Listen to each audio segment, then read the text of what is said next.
Medieval torture devices.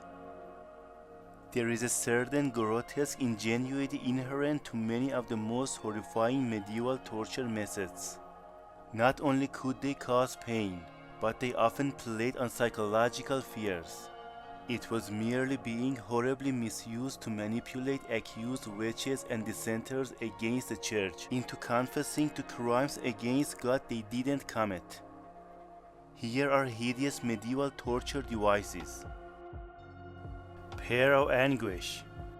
Particularly hideous, this simple mechanical torture device would be placed inside the orifice of a person and then gradually expanded. The kindest use was in a person's mouth, where it would ultimately shatter the skull, causing death. More gruesome is when it was used on parts in the lower half of the body, which were rarely fatal, but excruciating. Judas Cradle.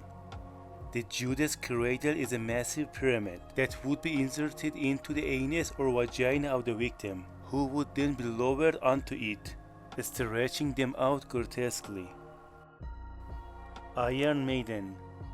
The Iron Maiden torture device is truly the stuff of nightmares. It was an enclosed structure lined with spikes that would entirely surround a person.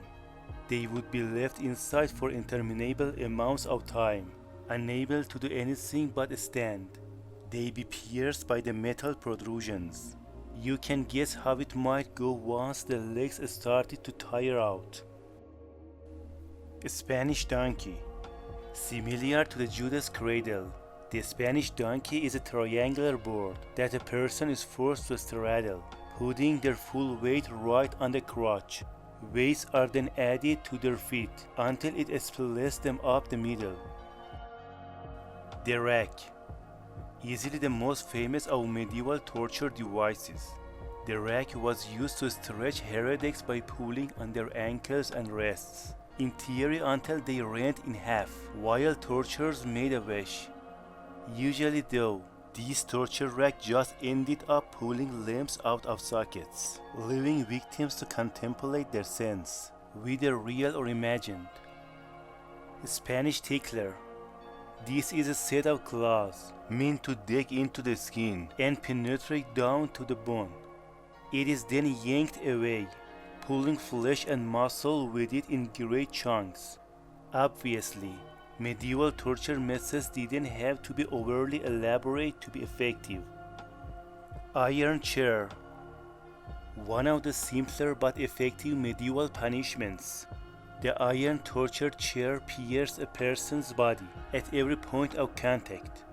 These points would go in deep enough to break the skin, but not far enough to damage any vital organs. The person wouldn't even bleed very much, since the chair would plug the wounds until victims were removed. The collar. One of the more cruel and unusual punishment examples. The collar was meant to hold the neck in a single position, and it was tightened just enough to be uncomfortable. The real torture came after days without being able to lay down, rest your head, eat or swallow. The top. Simple biology was the greatest enemy that tops victims. A person was bound hand and foot, so they could not escape. Then their face was smeared with honey. Flies and other insects would be drawn to the person, where they would eat the honey and crawl into the openings in the face. Prisoners tortured in this way were force-fed food and water to keep them alive. As time went on, the person would be left in their own bodily wastes, where maggots would be laid that would eat the person's body as they decayed. Coffin. Not the traditional coffin where a body is buried, but a simple hanging cage that holds someone aloft. Coffin torture saw birds peck away at the victim, as passerby could beat them or throw things as they saw fit. Pillory. There is several variations on the medieval pillory, of which the stocks is one. A person is put into a wooden frame that binds their head and hands. They are then left to the mercy of anyone who deigns to abuse them. Along with the Coffin, the Pillory revealed humanity itself as one of the worst torture devices. Brazen Bull, a brutal method of slow cooking. A hollow iron bowl would be cast with a special gate on the side. Victims were placed inside, while a fire was lit beneath the belly. A vent at the nose allowed the person to breathe, but also amplified their screams to sound like a bull's bellows. A Strappado, a simple cord. The Strappado would be tied around the victim's wrists, behind their back. They would then be dropped, yanking severely on the sockets of the shoulders. The forward leaning of the body and dislocated shoulders restrict breathing for added discomfort. Crocodile Shears, a simple set of pincers. The shears would be heated up to red hot, then used to pull a person apart piecemeal, relying as much on the torture's savagery as the device itself. Lead sprinkler, a small ball on a handle. The sprinkler was one of the particularly nasty torture tools in the past. It would be filled with molten lead or boiling oil, and then used to dribble the searing liquid onto a person's body. This torture ended whenever the torturer felt like pouring molten silver into the victim's eyes. The Crucifix, the most famous of Roman execution methods. The crucifix remained in use for centuries as a torture device.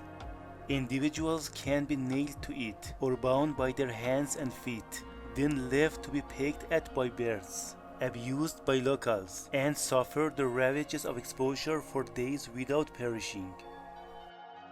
Brodequin. Smashing and mashing seem to be invoked during medieval times, and the Brodequin is evidence of that. A set of boards would be fitted around a person's legs, and then wedges would be hammered into the gaps, causing bones to burst due to pressure. Shrew's Fiddle, an example of a pillory-type device. This was used for women who men deemed worthy of punishment for whatever arbitrary reason. They would be bound in this hideous contraption, which prevented the woman from feeding herself. It also left her defenseless against whatever cruelty passerby might feel like dishing out. Tongue Tearer, an aptly named tongue torture device. This would be stuffed into the mouth, tightened down until it held the tongue firm. It was then pulled gradually away, yanking the tongue out of the person's head. The Spider, another device implement of medieval torture for women. The spider would be heated up and shoved into the breast tissue, then pulled away, taking along much of the memories with it. Malay Boot. There is a lot of variations on boot torture, with all of them intended to cause severe trauma. Most often, the boot would be a pressure device made of wood or metal, which could be tightened to match the meat of the leg. It was often lined with spikes. It was in any case capable of breaking bones. Pilliwinks. Some screws torture is the common name for Pilliwinks.